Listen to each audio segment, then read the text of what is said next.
Hello, madams and sirs. It's me, Miss QQ, and welcome back to my YouTube channel. And for today's video, I'm going to show you where I am right now. And it's July 26. And guess what? Tsura ko.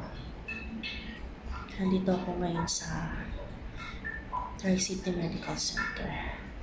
Ito yung kwarto ko.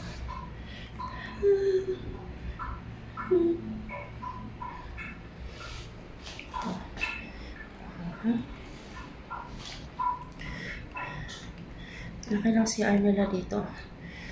And naka-private room po tayo eh. Nakapatay yung ilaw, pinatay ko para makatipid sa kuryente. Char.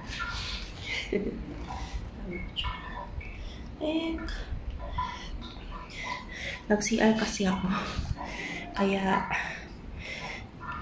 tinanggal ko muna tong aparato. Taksaksakan ng aparato.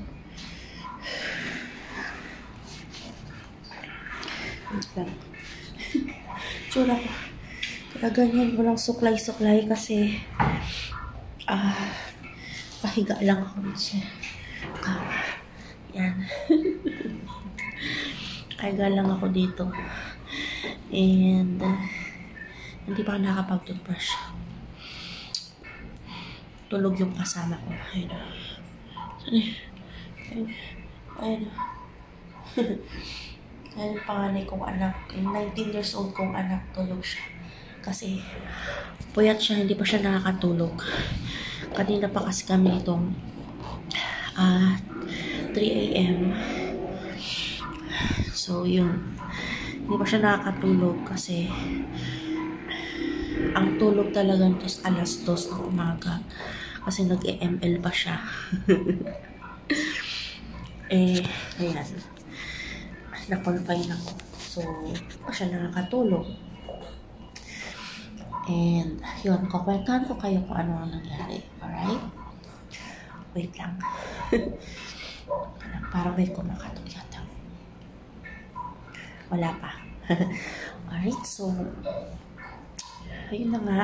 Nandito ako sa Tri-City Medical Center at ako ay na-confine. At bakit ako na-confine? Kwento ko sa inyo maya-maya. Okay? Wait lang. Wait lang. Hold on.